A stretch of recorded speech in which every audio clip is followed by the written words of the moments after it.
Hello friends, this is Dr. Amarjeet Kaur. I am professor and dean at Gurugram University. I have been working in the industry from the last 29 plus years, and it's my privilege that I am here this afternoon to talk on speaking skills. This is part 2, so in continuity of the previous part. In this particular part, we are going to talk about the process of speaking skills and the tips for making speaking effective. So I'm going to give you real good tips how to improve upon your spoken skills, right? So I hope you would stay with me for the next 28-30 minutes to learn on how to improve upon speaking skills. So have a happy learning time with me. Friends, let's see what is this process of speaking. Why we call speaking as a process? Because it helps us to hold attention, clarify meaning, and to secure desired response. I have to seek attention of the listener. That is the first thing, right? Unless the person listens to me, I cannot communicate what I want to. So this is the first thing in the process. And then I have to clarify, maybe person has some question, person has some query to the message I am communicating. So unless I pay attention, I notice his or her body gesture after listening to me, person nods or not, nods positively or nods negatively, right? So I clarify the meaning and then I receive the desired response.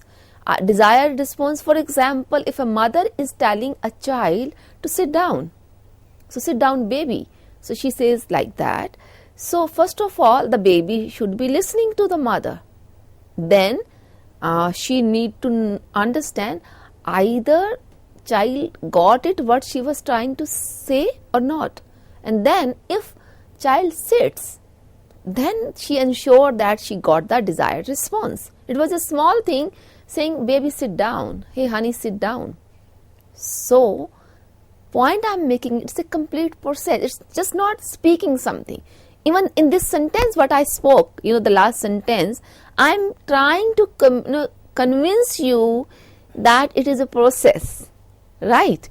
So if you actually got it and you show me thumbs up after listening this particular statement in your reviews, in the review remarks, it means I could convince you that communication is speaking is a process. It holds it requires to seek attention, clarify meaning, and secure desired response. And in this production of speech, whatever we speak, there are 4 things involved. There are 4 actually collaborative operations which are involved. Number 1, the respiration. When I am speaking, my lungs are involved, right? So first thing is the respiration is involved, phonetation that is involved, resonation is involved, and then finally pronunciation is involved. So this is a process of 4. It's a collaborative process of 4 operations: respiration, phonetation, resonation, and pronunciation. Okay, and that's how after that the speech comes out, we speak. And the flexibility of the voice of a person who is speaking will depend upon the meaning and the mood. What is the meaning I want to communicate? What is the mood of what is my mood? I want to say I'm tired. I'm tired means I'm fed up, or I'm tired physically.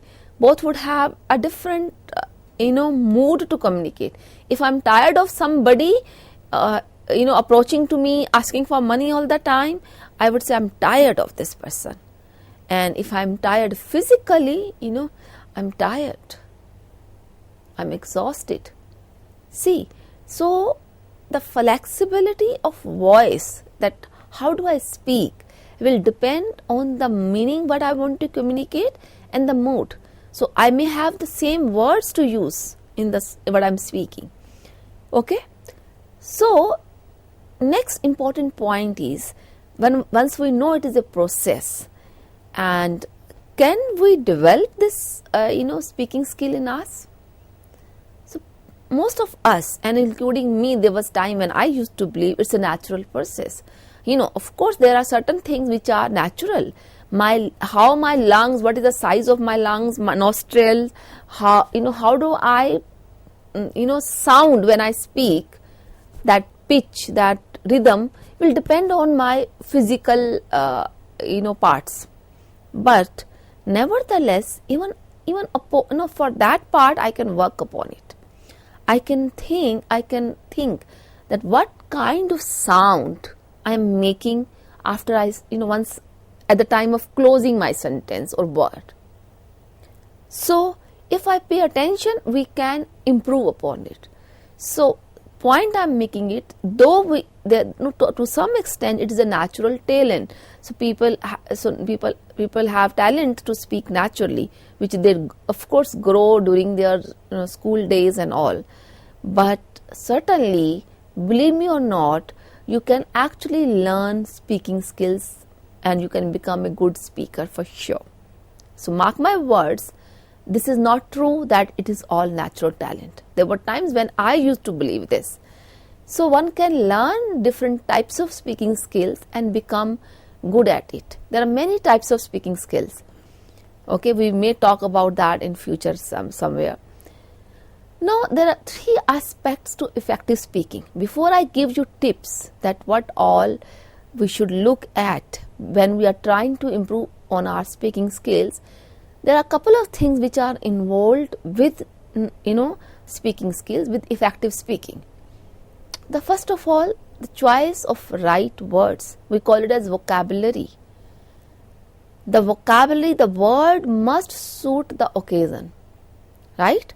And second thing is, in the vocabulary, we should use shorter and simpler sentences. They work better.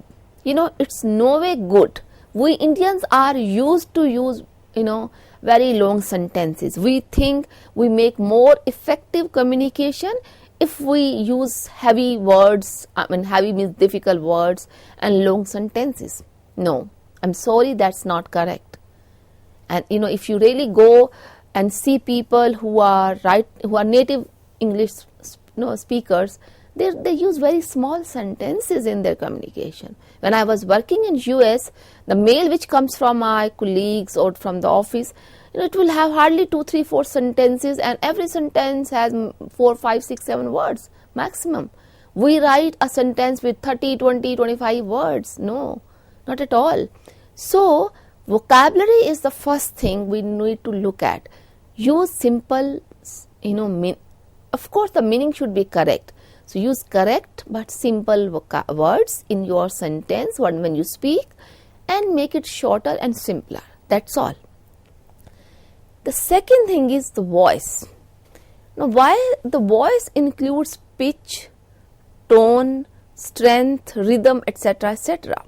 So what is pitch? Pitch is the speed. First let's take the tone first.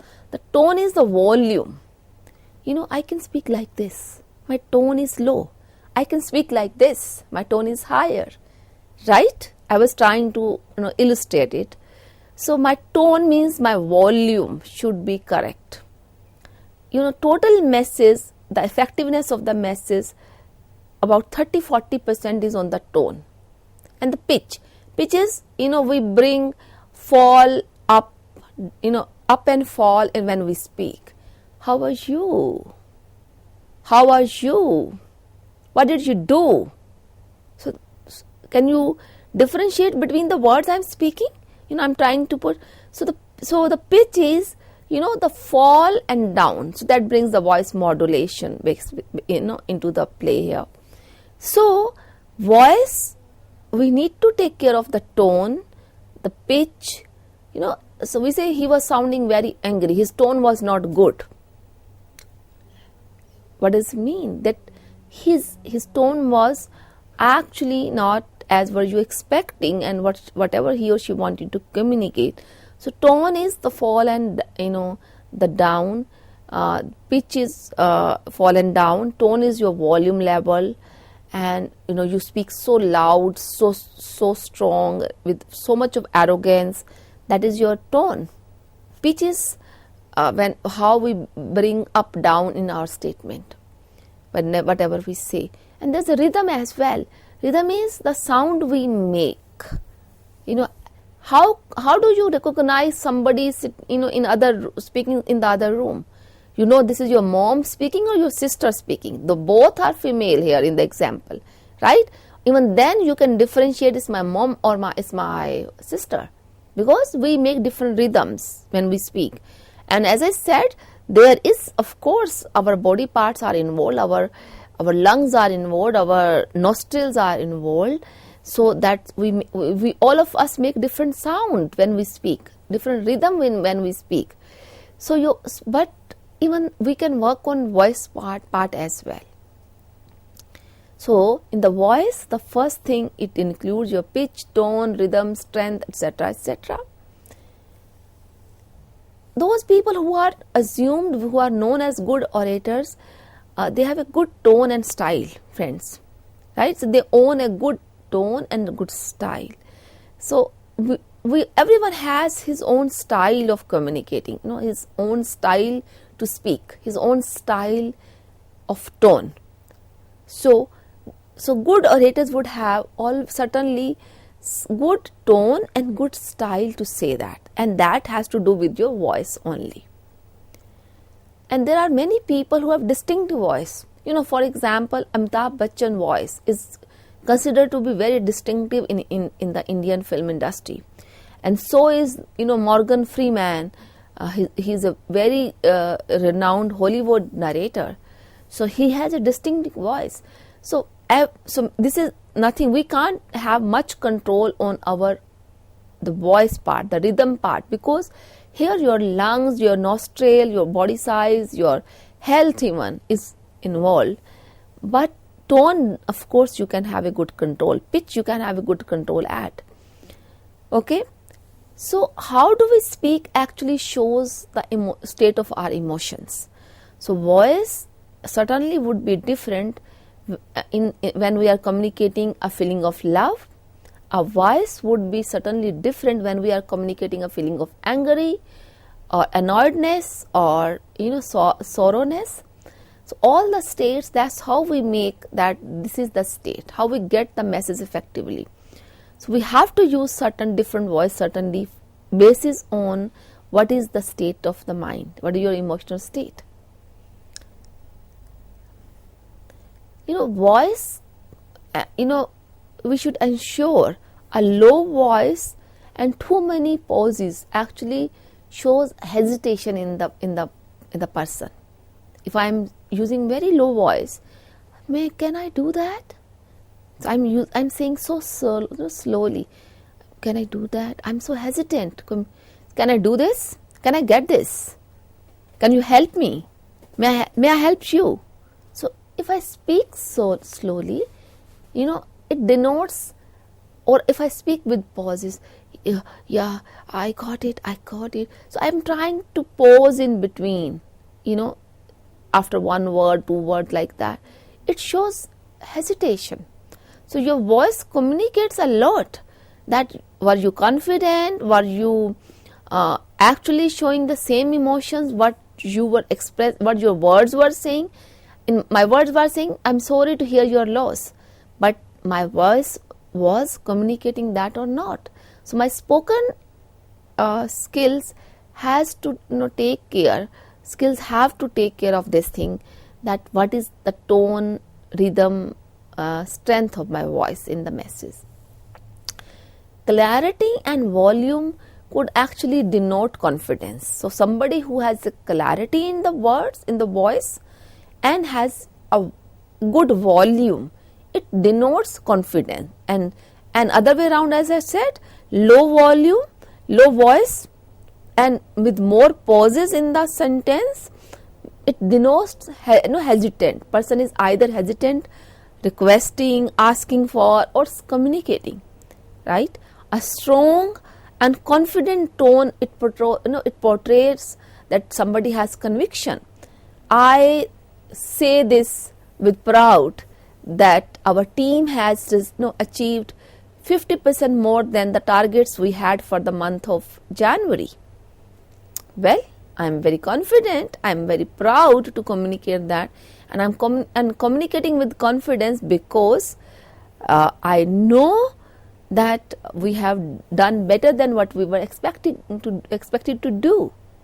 Okay, so that's why I'm communicating with strong voice, with the confidence. So that shows the conviction. It means the person has exact numbers in his hand that his team did or achieved 50% more than the expected results, 80% more than the expected results, 10% more than the expected results. So that shows conviction. Your voice shows conviction. Okay. The third thing, as I said, in bringing effectivity in your spoken communication is your body language.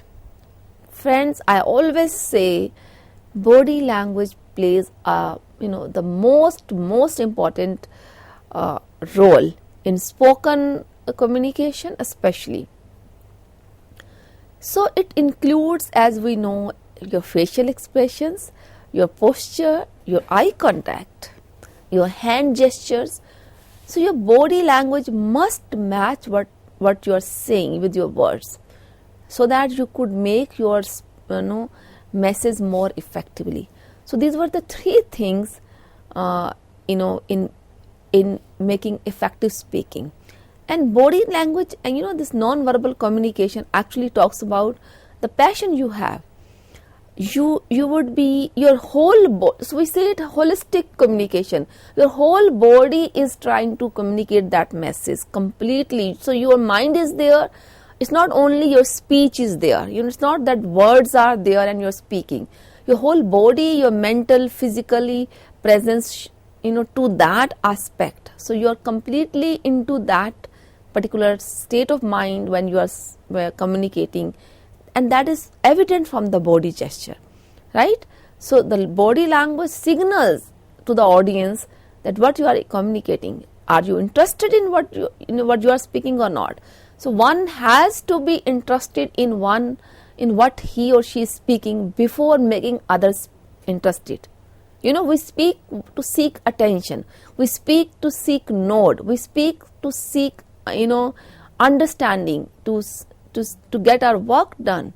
So for that we have to make people interested, and before making someone else interested in your idea, your request, you should sound interested in your own idea. I hope you are getting my point. So unless you are interested in your own idea or request or concern, you can't make others interested. Okay? So you should have such a conviction in what you are communicating, such a confidence what you are saying. So in that your body plays a language that you should be completely into it. Okay? So let's, friends, now we talk about certain tips. Other than these three important things, I shall be giving you few more tips. Work on your pronunciation. For accuracy, you can use many softwares nowadays.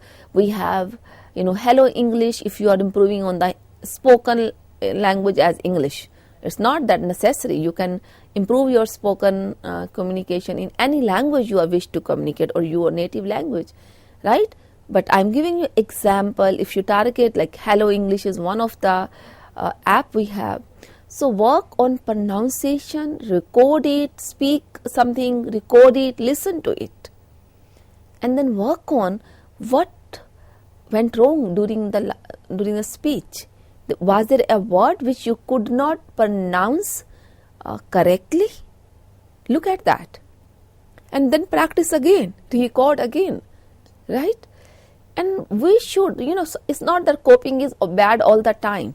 We should try to copy the native speakers. Let's say if I'm learning French language, and so I should try to copy the native speaker who speaks French language. So it's true for English, Punjabi, Hindi, Urdu, any language. Person who is trying to learn Hindi should look at the native speaker of Hindi language. There's a more likelihood that you will pick up better from that person while you are learning yourself. One can take classes, for formal speaking skills. We have many courses. I don't want to name, I don't want to promote any particular brand here. There are many programs for spoken language, spoken English, they are available. And you can practice with your friends as well. Don't hesitate to answer your teacher, for example, in the classroom. Take it as an opportunity to speak. Take it as an opportunity to think later on, did I speak well? Was there any possibility to improve upon it? How can I make better statement next time? Right? So you can actually practice with your friends as well. And for this, you need to expand your vocabulary. Unless you have good words in your vocabulary, good means the correct words, and only then you will be able to make a right selection. I should have something in hand before I choose the right one. Okay? So having a good vocabulary in hand is important to make effective speaking. So it means you should keep on adding new words in your vocabulary every day. So I will give you a tip here. Make your own folder on your laptop, or nowadays we can make our own folder at our phone, in mobile phone as well. A smartphone can help you with notes. You just whenever you come across a new word, you read it, you listen to it, you found some word somewhere, you just note it down. Right? Keep on adding at least 2-3 words every day in your vocabulary, and it makes a difference. It makes a difference. The more knowledge you have about the words, the more knowledge about about anything we have, we become confident. We become we bring conviction in our speech by having better language, better knowledge about the subject. And one should be aware of the body language as well. So position your body perfectly when you're speaking with someone, before communicating. So how you may be thinking, how can I practice? I said practice as much as possible. So you teach yourself a famous speech or a monologue. You memorize your favorite quotes and then repeat them loud. Let's say, you can remember a dialogue from a movie and speak it loud.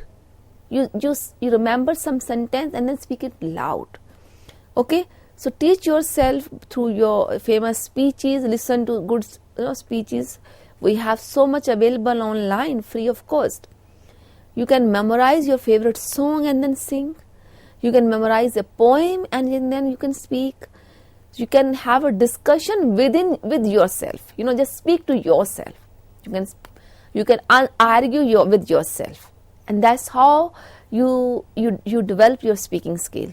And you can dictate your ideas instead of writing them down. If you are a manager, if you are in a position where where you have to give directions, better you say it instead of writing a mail, instead of writing on a message.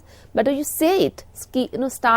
Take a round, go around. If you are a production manager, go to the plant and say it that this machine should not be working 80 minutes constantly. Rather say, make sure that you stop this machine for 5 minutes after every 80 minutes, instead of writing this. So and if you have written, if you need to write, as a compulsion, then go and repeat it again. So the more we try to speak anything within ourselves or with others, at a public platform, with family, with friends, we're actually becoming better speakers. Okay, friends? So I hope you got good tips that how to be good speakers and how to improve upon speaking skills. Certainly, we all can grow. Believe in this thing and keep on working. Never stop on working on your speaking skills. So, thank you very much for being with me. Thank you, friends.